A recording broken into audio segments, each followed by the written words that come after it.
धीक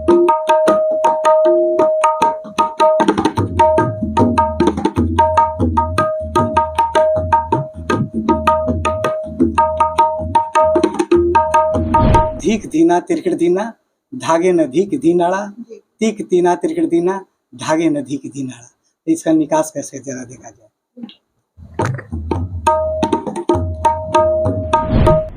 नमस्कार छपरा, स्वागत है आपका हमारे शो पे जिसका नाम है बोलिए जनाब। जैसा कि आप सभी जानते हैं कि हम हमारे शो में हर रविवार एक खास शख्सियत से मिलते हैं और उनसे आपको रूबरू करवाते हैं। इसी क्रम में आज हम आप पहुंचे हैं छपरा के जाने माने तबला वादक और छपरा की धरोहर पर काफी अपना नाम कमा चुके पंडित राजेश मिश्र जी के पास। तो आइए हम अपना आज का जो साक्षात्कार है वो शुरू करते हैं। सबसे पहले तो नमस्कार सर और स्वागत है आपका हमारे इस चैनल पर। सबसे पहले तो मैं आपसे पूछना चाहूंगी सर कि आप छपरा की धरती पर इतना नाम कमा चुके हैं और इतने अनुभवी हैं इस क्षेत्र में और बचपन से ही आपको संगीत की तालीम मिली, तो बचपन से जो आपका संगीत के साथ जो जुड़ाव रहा वो कैसा रहा? बचपन तो हमारा बहुत गरीबी में कटा जी। पिताजी से मैंने कहा कि मुझे पढ़ना है, बोले कि ट्यूशन पढ़ाओ, तब पढ़ो। तो वो शिक्षा जो है हमारे दिमाग में था कि तब मैं इंग्लिश का ट्यूशन पढ़ाने लगा। हिंदी मीडियम पढ़ा और इंग्लिश का ट्यूशन पढ़ाता था, इसलिए कुछ पैसे ज़्यादा मिलते थे। तो ऐसे ऐसे करके मैंने जीवन को आगे बढ़ाया और उसी क्रम में हमारे चचा जी पंडित तारकनाथ मिश्रा और हमारे बड़े पापा पंडित पारसनाथ मिश्रा और हमारे पापा पंडित रामनाथ मिश्र, ये संगीत के धरोहर थे। अब हमारे बीच नहीं है, उनकी कमी मुझे नित्य प्रतिदिन महसूस होती है, लेकिन जाने वाले को कोई रोक नहीं सकता है। इसी में क्रम चल रहा है, शिष्य लोग सीखते हैं, मैं सिखाता हूँ। बहुत अच्छी बात आपने कही अपनी इस बात में कि जाने वाले को कोई रोक नहीं सकता, लेकिन उनकी यादें हमेशा हमारे साथ रहती हैं। एक बात और मैं आपसे पूछना चाहूंगी कि जैसे कि आप शुरू से ही संगीत से जुड़े रहे, आपका जो घराना था वो भी बेसिकली संगीत से घराना जो जुड़ा हुआ था, तो ऐसे में आपको कभी नहीं लगा कि मैं इस फील्ड से थोड़ा अलग करूं? जी, मैंने भी सोचा और इसके लिए मैंने हिस्ट्री पढ़ा, हिस्ट्री का प्रोफेसर बनूंगा। उस काम में मुझे मन नहीं लगा और संगीत शुरू से बचपन से घर में मैंने देखा, तो इसको मैंने प्रोफेशन समझ के नहीं बनाया, इसको तपस्या समझ के। इसमें तकलीफ भी होती है, पैसे की कमी रहती है, लेकिन इसमें जो प्रतिष्ठा है, आत्मसंतुष्टि है, किसी और विषय में नहीं। इसलिए मैंने इस काम को चुना। बहुत अच्छी बात कही कि संगीत में जो आत्म प्रतिष्ठा है वो कहीं और नहीं है और बिल्कुल सही बात है आपकी। लेकिन आप जो एक बात अपने भी जिक्र करी कि संगीत को मैंने जीविकोपार्जन के क्षेत्र से नहीं चुना था, लेकिन आज के क्षेत्र में अगर हम देखें तो बेसिकली जो भी लोग हैं वो प्रोफेशन वही सोच के चुनते हैं कि जिससे जीविका उनकी चल पाए। जी, मैं इस बात का बहुत सुंदर से जवाब दूंगा। जीविका चलाने के लिए बहुत कमाना जरूरी नहीं है। कमाई हम कितना ही कमा लेंगे, पीठ पर लाद के नहीं ले जाएंगे। बिल्डिंग बना देंगे, बेटा उसमें नहीं रहेगा, वो जहाँ सर्विस करेगा वहाँ रहेगा। तो बिल्डिंग क्यों बनाना? तो ईंटा पत्थर में पैसा लगाने के लिए मेरे पास पैसे नहीं हैं। मैं किराए के मकान में रहता हूँ और ऐसे ही मेरा जीवन चलता है। बहुत अच्छी बात कही आपने। पंडित जी, मैं एक बात और आपसे पूछना चाहती हूँ कि आपका जो पूरा जीवन है वो संगीत के लिए ही समर्पित है, तो ऐसे में संगीत आपके जीवन में क्या भूमिका रखता है? संगीत हमारे जीवन में बहुत महती भूमिका रखता है। इससे हमारा चरित्र निर्माण करने का समय मिला और शुरू से मैं 12 वर्ष की उम्र से बच्चों को शिक्षा दे रहा हूँ। मैंने इतना कम उम्र का कोई शिक्षक हुआ नहीं। उस उम्र से मैंने संगीत की शिक्षा चाचा जी लेके जाते थे, तबला बजवाते थे, डांस हो रहा है, बजाओ ऐसे बजाओ वैसे बजाओ। उनके मन लायक नहीं होता था तो बोलते थे। तो बचपन से ही जो मेरा माहौल था बहुत अच्छा था और इसी में मैं रम गया दूसरे काम के बारे में सोचा नहीं। जी, ये बहुत अच्छी बात कही आपने कि बचपन से ही आपका आपके साथ जुड़ा रहा और आप इसी में रम गए और कभी सोचा नहीं किसी और क्षेत्र के बारे में। एक चीज़ और मैं आपसे पूछना चाहूँगी कि जब आप इस प्रोफ़ेशन में, इस क्षेत्र में आए, तो आपने अपनी जो संगीत अकादमी खोली, लोगों बच्चों को जो शिक्षा दी, तो उसमें कभी आपको कोई परेशानी नहीं आई? क्योंकि जैसे आप बहुत पुराने समय से ये काम कर रहे हैं, तो पुरुष ख़ैर जो मेल हैं उनका तो समझ में आता है, लेकिन जो फीमेल उस टाइम, अब तो ख़ैर विचारधारा काफ़ी लोगों की जो है ब्रॉड हो गई है, लेकिन जी। उस टाइम की जो संकीर्ण विचारधारा थी, तो लोग लड़कियों को उतना नहीं सपोर्ट करते थे इस क्षेत्र में जाने के लिए। तो आपके कुछ एक ऐसा शिष्य हुए जिसके साथ ये प्रॉब्लम आई? देखिए, लड़के लड़कियां दोनों एक ही हैं। हुँ, लड़के थोड़ा कम मन देते हैं हुँ, लड़कियों के बनिस्बत। लड़कियों का सारा दिमाग लगता है कि हम विद्या सीखें, आए हैं सीखने। लड़कों के दिमाग में रहता है थोड़ा इधर उधर कर लेते हैं तो उसमें समय जाता है। तो समय बहुत भाग्य से मिलता है और शिक्षण का समय किसी किसी को मिलता है और इसमें समय का निर्धारण नहीं है। अब मान लीजिए आधा घंटा के लिए मैं सिखाता हूँ तो 1 घंटा भी हमारे साथ हो सकता है। बच्चों को हम दे देते हैं, घड़ी देख के मैं नहीं सिखाता हूँ। मेरा ये कहना है लड़कियाँ सीखें, आगे बढ़ें। लड़कियों को सिखाना ज़्यादा आसान है चूँकि मेहनती होती हैं और 2 परिवार का हित चालने वाली होती है, इसलिए इन्हें दुहिता कहते हैं। दुहिता इसलिए 2 परिवार का हित चाहने वाली, जिस परिवार में है उस परिवार में भी मान प्रतिष्ठा बढ़ाई और जहाँ गई अपने बच्चों के ज़िंदगी में अपने संस्कार को डाला और उच्च संस्कार को आगे बढ़ाया। आज तो मैंने अभी बात की आपसे, तो मुझे नारी की एक और परिभाषा मिल गई, जो कि काफ़ी मुझे संतुष्ट करती है और बहुत अच्छी भी थी। मैंने अभी देखा, जब मैं आपसे मिलने आई आज, तो मैंने देखा कि आप किस तरीके से अपने बच्चों को तालीम दे रहे थे, शिक्षा दे रहे थे। मैंने एक चीज़ देखा कि शिक्षा तो सब देते हैं, लेकिन आप अपनी शिक्षा के साथ-साथ संस्कार पे भी जोर देते हैं। तो आजकल ऐसे लोग बहुत कम मिलते हैं जो संस्कार को भी सिखाते हैं शिक्षा के साथ, और वास्तव में वही शिक्षक है जो संस्कार सिखाता है। तो मैं ये जानना चाहती हूँ कि आप जब अपने बच्चों को संस्कार देते हैं, सिखाते हैं, तो कभी ये नहीं लगता कि मतलब, या बच्चे कभी नहीं हिचकिचाते इस चीज़ को लेके? आपको एक बात मैं बता दूँ, बहुत ज़रूरी बात। जी, बच्चे हों या बच्चियाँ हों, जब समझदारी हो गई तो मैं किसी चीज़ को छिपाना नहीं चाहता हूँ, बिल्कुल। सारी चीज़ों को मैं बताता हूँ। अब मान लीजिए बच्चियों की तबीयत खराब है, हुँ, तो बोलती है कि तबीयत खराब है, तो मैं समझ जाता हूँ कि क्यों तबीयत खराब है। तो उसी में वो पड़ती है, कितना संघर्ष करती है, आगे बढ़ती है। बच्चे हैं, कभी मन नहीं लगा तो एक ना नहीं निकलता है, जो ना है ये नहीं निकलेगा। इसके लिए तपस्या की ज़रूरत है कि सुंदर ना कैसे निकलेगा, सुंदर ये कैसे निकलेगा, सुंदर तिरकुट कैसे निकलेगा। तो ये तो चमड़े का बना हुआ 2 साज है, एक इसको दाहिना कहते हैं, इसको बायां कहते हैं।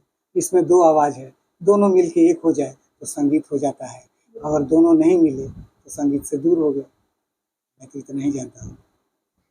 काफ़ी अच्छा, और मतलब संगीत के क्षेत्र से जुड़े हैं और संगीत में ही आप अपनी जवाब को भी पुष्टि कर रहे हैं। और जैसे आप अभी ताल ठोक रहे थे, मैं चाहूँगी कि 1-2 आप बजा के दिखाएँ हमें। जी, मैं बनारस घराने का एक बोल बजाता हूँ। जी, धीक दीना तिरकिड़ दीना, धागे न धीक दीनाड़ा, जी। तीक तीना तिरकिड़ दीना, धागे न धीक दीनाड़ा। तो इसका निकास कैसे जरा देखा जाए।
कर रहा था कि ये खत्म ही ना हो। एक समा बांध दिया था आपने अभी, जैसा लग रहा था कहीं खो गए हैं हम। जी, तो कई घराने हैं, तबले के 6 घराने हैं। जी। ये बनारस घराना था। अच्छा। इसी तरह से दिल्ली घराना भी है।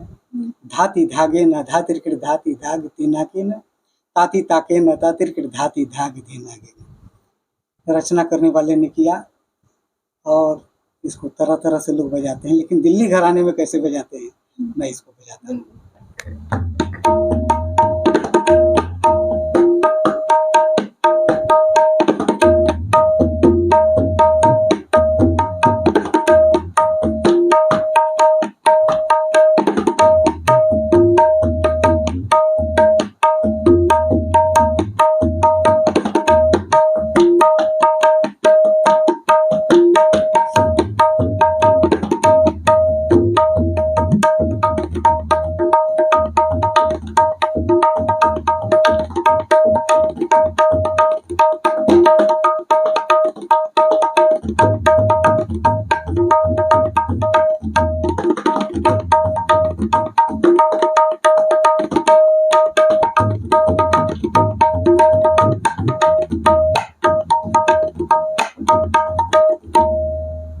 ये हुआ दिल्ली घराना। जी।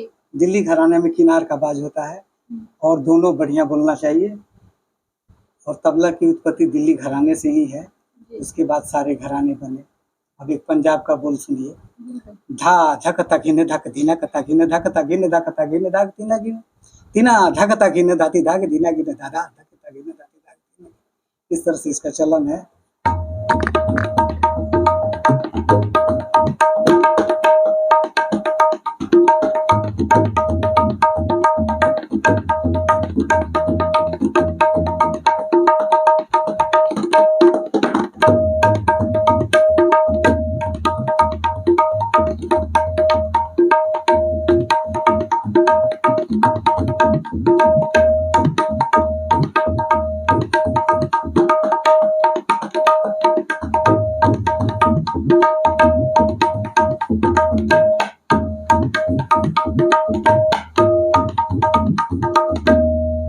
ये हुआ दिल्ली घराना।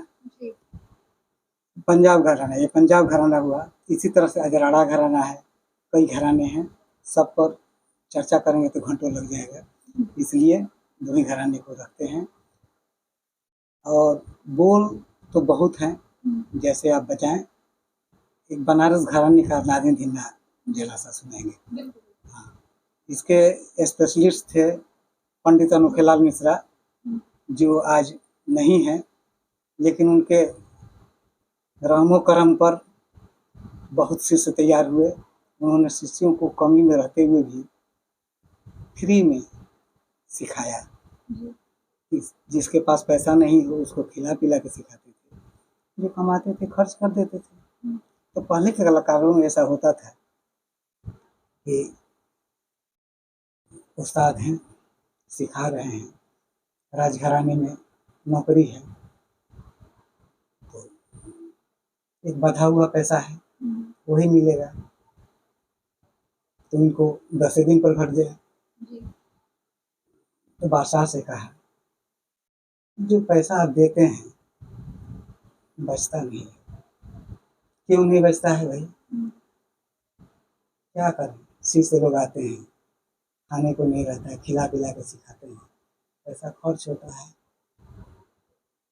तो राजा इस बात को, जो बादशाह था उस समय, इस बात को महसूस किया और कहा कि हर 5वें दिन इतना ही महीना दिया जाए जो उनको तय है। 5 दिन पर उनको महीना मिलने लगा और संगीत सिखाने लगे। तो राजा महाराजा बादशाह हुए। तो पहले स्टेज कहाँ था, पहले सिनेमा था नहीं, अपना प्रदर्शन कहाँ करेंगे?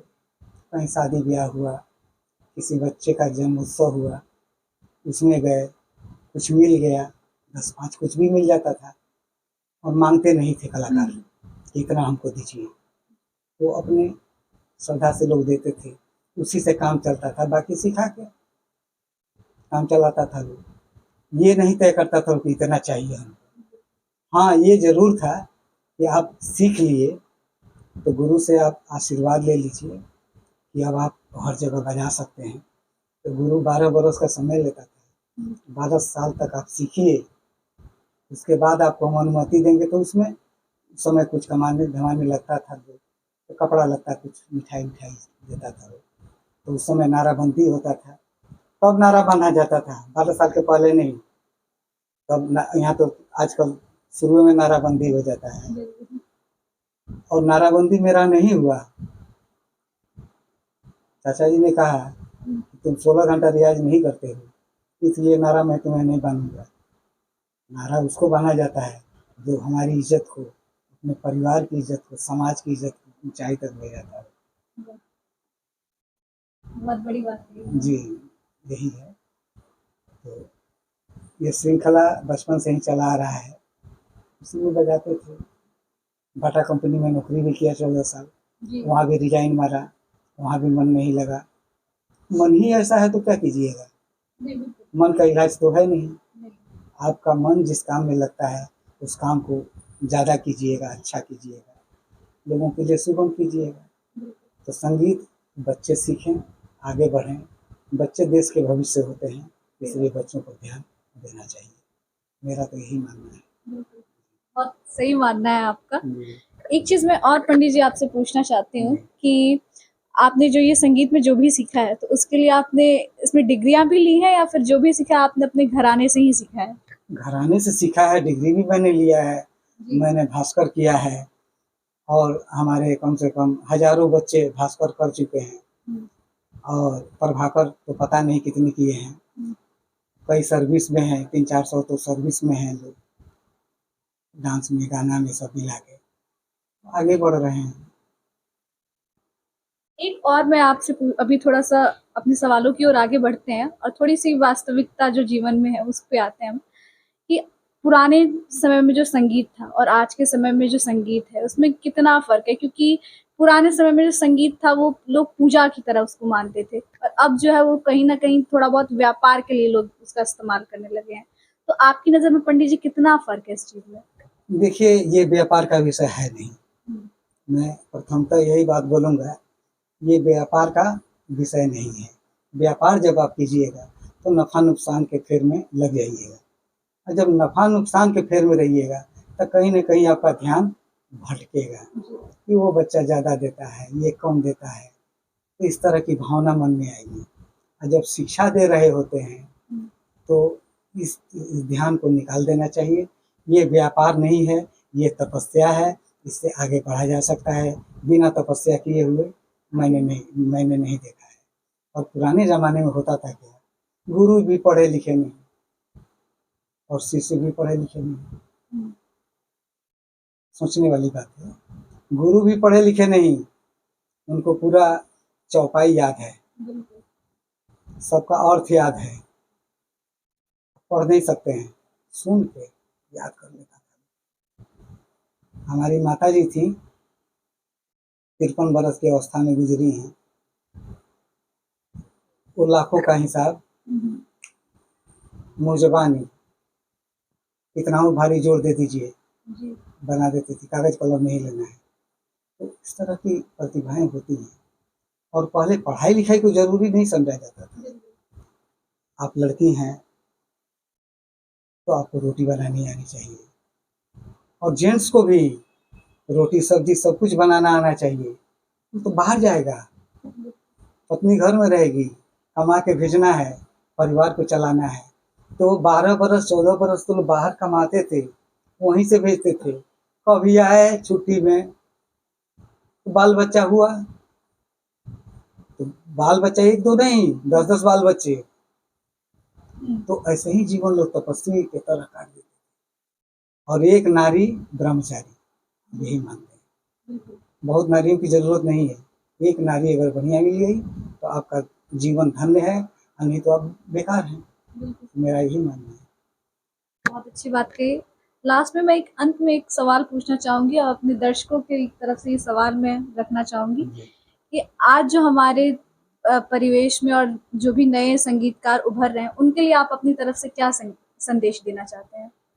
मैं संदेश देता हूँ, जो मैं लिख देता हूँ उसको याद कर जाओ। पहले कैंडिडेट हमारे पास आता है तो उसकी कॉपी में मैं क्या लिखता हूँ, सच्चा गुरु वही है जो सच्ची आत्मा से अपने बच्चों में वो संस्कार डाल सके। सच्चा गुरु वही है जो अपनी आत्मा को शिष्य की आत्मा में प्रविष्ट करा सकता हो। अगर ऐसा नहीं है तो सच्चा गुरु नहीं है, मेरा यही मानना है। और बच्चों को मैं शिक्षा देता हूँ तो कोई बुरी बात मैं सिखाता नहीं हूँ और बुरी बात मेरे मुंह से निकलती भी नहीं है। क्रोध आता है, डरता हूँ, फिर हंसने लगता हूँ। यही है, अच्छी तरह से आप आगे बढ़िए। कोई आता है आगे बढ़ने के लिए ना, गार्जियन कोई नहीं आता है यहाँ पर, इसके माता पिता भी कभी नहीं आए। यह आती है, सीखती है, क्या सीखती है, नाम कमाई, प्राइज लाई, बस उसी से मतलब है। गार्जियन कभी नहीं आया, तो ऐसा इंस्टीट्यूशन होगा क्या जहाँ गार्जियन नहीं आता हो और बच्चे को भेज देता हो और बच्चे उम्र होने पर भी सीखते हों। तो इस तरह की बात है, यहाँ ऐसा ही परिवेश है, इसी ढंग से हम लोग चलते हैं। और कोई सवाल हो तो पूछिए। वाकई में आज आपसे बातें करके बहुत अच्छा लगा, और जो सबसे अच्छी बात मुझे लगी आप में कि आप जो अपनी शिक्षा के साथ बच्चों को जो तालीम और संस्कार देते हैं वो बहुत बड़ी बात है। और बहुत अच्छा आपने एक गुरु की परिभाषा भी बताई कि गुरु, सच्चा गुरु वही है जो बच्चों को शिक्षा के साथ साथ संस्कार भी देता है। तो मैं चाहूंगी कि जितने भी हमारे दर्शक सुन रहे हैं वो गुरु जी की इस बात पे भी बिल्कुल ध्यान दें और शिक्षा के स्तर को और ऊंचा करें और ज़्यादा सजग हों। तो छपरा, ये थे आज के हमारे खास मेहमान पंडित राजेश मिश्र जी, जिनसे आज हमने बातें की, और उम्मीद करती हूँ कि आपको हमारी ये आज की बातें बेहद पसंद आई होंगी। तो अब हमें दीजिए इजाज़त, हम मिलेंगे आपसे फिर अगले रविवार को एक नई खास शख्सियत के साथ। तब तक के लिए आप देखते रहे हमारा चैनल बोलेगा बिहार।